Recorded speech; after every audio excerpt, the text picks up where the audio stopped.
Bonsoir mes amis. Donc je fais cette vidéo depuis un environnement différent, pas depuis la voiture, c'est juste une manière peut-être de créer un sens de rupture ou peut-être dire que c'est un numéro spécial. Euh, si vous voulez, quand quelqu'un fume 3 paquets de cigarettes par jour, vous avez toujours cette envie ou même ce devoir de lui dire tu vas attraper le cancer, d'utiliser même des images graphiques de votre imagination ou de votre expérience pour essayer de le dissuader de fumer 3 paquets par jour, dans l'espoir de le sauver quelque part. Mais si un jour il attrape le cancer quand même, et puis il est sur son lit de mort, et que les médecins lui ont donné 15 jours à vivre, ce n'est peut-être pas le moment de retourner le couteau dans la plaie, vous comprenez ce que je veux dire? Vous pouvez même lui dire que tout va bien, vous pouvez même lui dire de continuer à fumer, de toute façon il ne risque pas d'attraper le cancer, c'est fini. Donc, parfois, avec les Occidentaux, je me sens un peu dans cette situation. Ça signifie, des fois, je me demande sincèrement, c'est vraiment sincère, c'est pas pour provoquer ou autre, je me demande si ce n'est pas le moment de leur dire que tout va bien, de leur dire que vous inquiétez pas, tout ira bien. D'accord? De mentir parfois, il faut prendre sur soi. Vous savez, moi j'ai quitté ma société il y a 24 ans de cela. J'ai toujours voulu apporter l'enrichissement, un petit peu une manière de dire, de remercier de l'accueil, parce que j'ai été dans des pays qui, malgré les difficultés liées à mon statut, souvent d'étranger, pas toujours facile, c'est toujours des pays qui m'ont offert protection, c'est des pays qui m'ont soigné, c'est des pays qui m'ont souvent offert plus que mon pays d'origine m'a offert. Et j'ai toujours considéré de mon devoir de répondre à cela en essayant d'empêcher que ne se reproduisent dans mes pays ou mon pays d'accueil les choses qui ont causé la destruction de mon pays d'origine.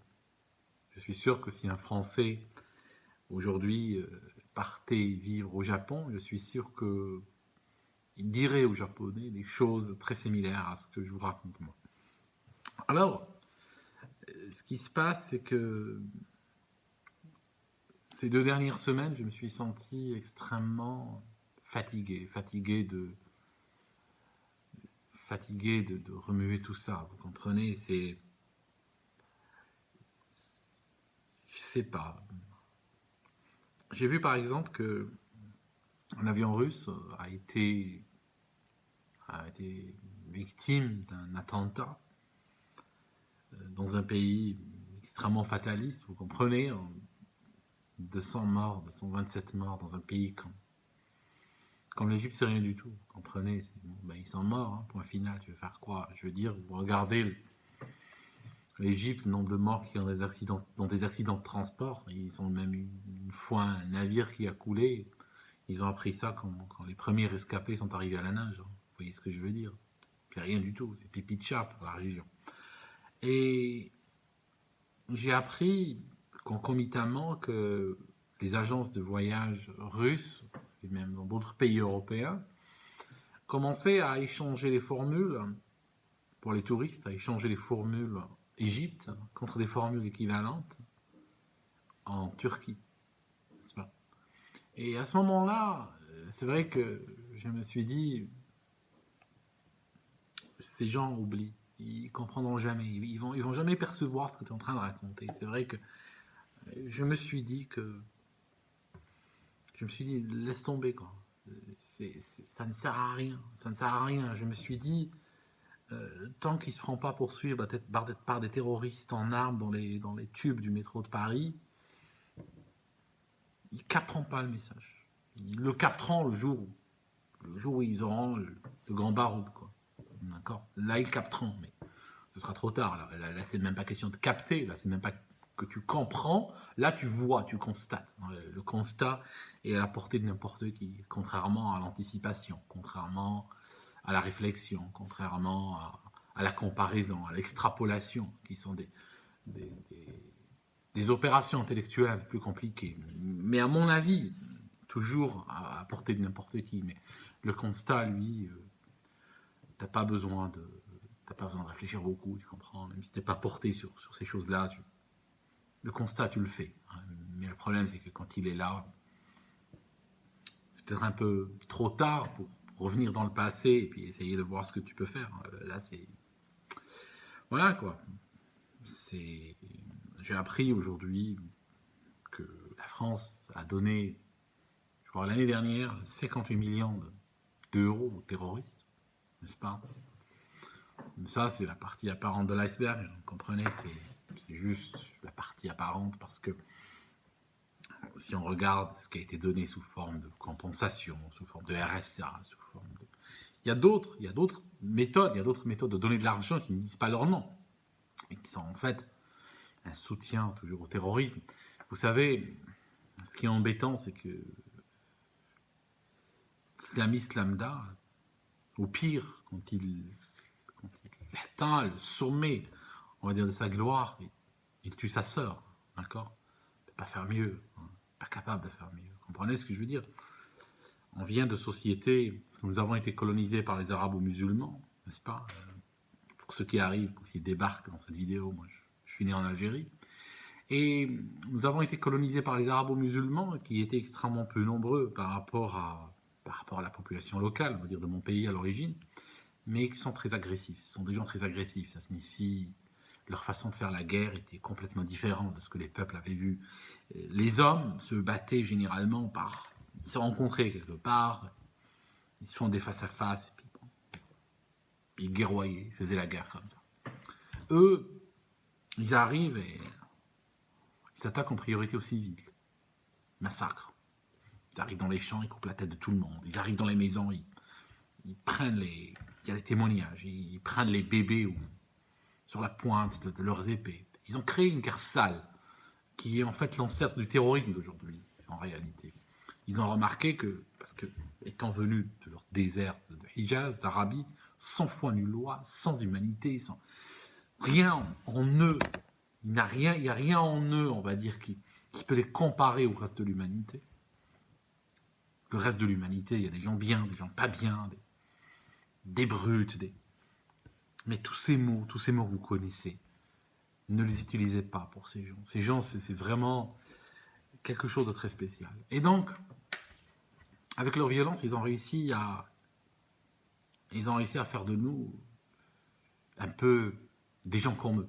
Alors, ils ne réussiront jamais. C'est un cas très spécial. Mais ce qui se passe, c'est que nos sociétés ont appris la haine, ont appris la méchanceté, ont appris l'ignorance, ont appris à rejeter leurs propres traditions, ont appris à rejeter leurs propres ancêtres, ont appris à insulter ceux-là d'entre eux qui leur rappellent qu'ils étaient autre chose avant d'être envahis par ce colonisateur.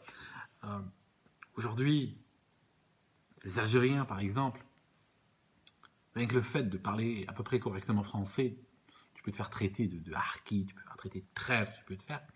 Mais ceci ne cache pas, ne cache pas ou ne montre pas, je pense que les deux mots sont valables dans ce cas-là, un attachement, on va dire, à ses racines, n'est-ce pas? C'est plutôt un attachement au colonisateur arabe, d'accord? C'est le colonisateur arabe qui est le plus... qui est glorifié à un point que vous ne pouvez pas imaginer. De sorte qu'aujourd'hui, nous nous disons arabes, nous attaquons les autres peuples au nom des arabes, nous donnons des noms arabes à nos enfants, n'est-ce pas? Et nous nous déclarons comme descendants des arabes. Parce que les Français, par exemple, vont faire un jour, vos propres enfants vont dire que vous êtes des Arabes. Vos propres enfants diront que vous êtes des Arabes. Et puis le Français, celui qui dira qu'un jour en France on parlait français, juste pour vous donner un parallèle, celui qui dira il y avait une époque en France où on parlait français, où il y avait un état de droit, où il y avait une constitution, où il y avait de la laïcité, où il y avait des autoroutes, il y avait des hôpitaux, celui-là on lui jettera des pierres. Hein, les Français dans quelques centaines d'années lui jetteront des pierres. Hein. Ils diront casse-toi, t'es un fou. Nous, on est des Arabes, on a toujours été. On vient d'Arabie, tu comprends? C'est... Le problème, je vous disais que toute cette saloperie, pour résumer, que les Arabes ont laissé dans notre pays, à trouver, parce qu'eux, ils sont inefficaces, vous comprenez, ils sont inefficaces. Bon, regardez, ils sont même pas capables de fabriquer, je ne sais pas, une boîte de conserve.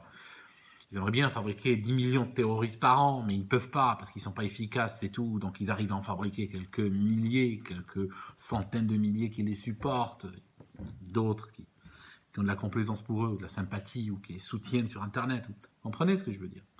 Mais ils n'ont pas réussi à aller plus loin. Et là, arrive l'occidental, arrive celui qui a vendu pratiquement son âme pour la proverbiale assiette de soupe, et qui arrive et pour des raisons complètement triviales, tellement triviales, ça ne sert à rien de les décrire ici.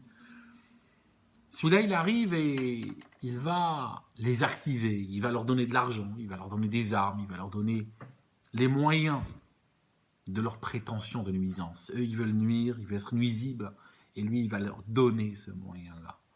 Et donc là, ça donne le cocktail explosif que nous connaissons aujourd'hui.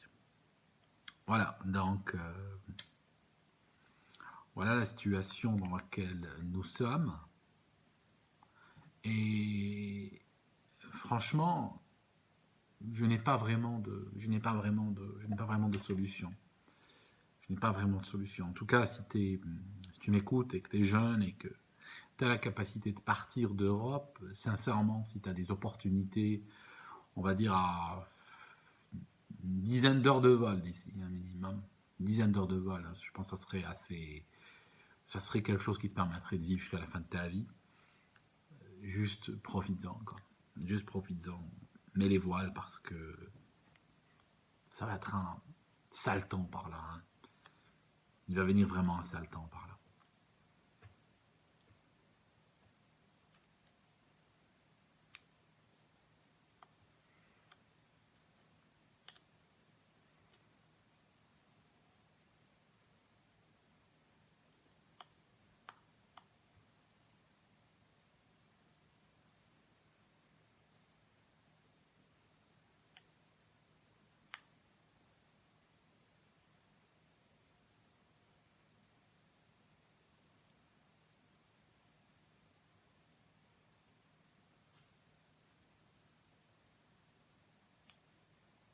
Je réfléchis, j'ai quelque chose à ajouter, mais je crois que j'en ai dit assez, peut-être même trop. Enfin, on n'abandonne pas le combat malgré tout, vous comprenez? C'est ça, hein, on fait. On est dans le domaine de la foi, mes amis, je vous explique. On est dans le domaine de la foi pure, parce que à ce stade, il n'y a rien, il n'y a strictement rien d'objectif qui permet de croire que les choses iront bien, sincèrement. Objectivement, c'est fini. Objectivement, il n'y a rien. C'est terminé. Objectivement, les carottes sont cuites, comme on dit. Alors, c'est à ce moment-là que le matérialiste s'arrête. C'est à ce moment-là que le matérialiste se dit moi, je ne vais pas plus loin parce que j'ai plus de raison d'aller plus loin. Le patient est mort. À la rigueur, on va l'euthanasier, comme un petit peu la Suède. La Suède, je pense qu'une bonne euthanasie, ça serait bien pour ce pays. C'est triste de voir un pays si ancien qui a un passé si glorieux finir comme ça. C'est vrai que c'est un petit peu comme si c'était un grand général d'armée, plein de médailles qui se finit à l'antigel, vous comprenez ce que je veux dire. Tu serais presque soulagé s'il meurt, tu comprends ce que je veux dire, parce que c'est triste, ça fait mal de voir ça. Enfin, je disais que le matérialisme s'arrête là. Maintenant, il faut continuer, mais il faut savoir que c'est un chemin à partir de là qui se base uniquement sur une sorte de foi que le bien gagnera à la fin, c'est tout. Mais je ne peux pas le démontrer. Je n'ai pas de preuve. Si tu me dis non, tu as tort, je ne vais pas essayer de te contredire. Je n'ai pas de preuve que ça ira bien.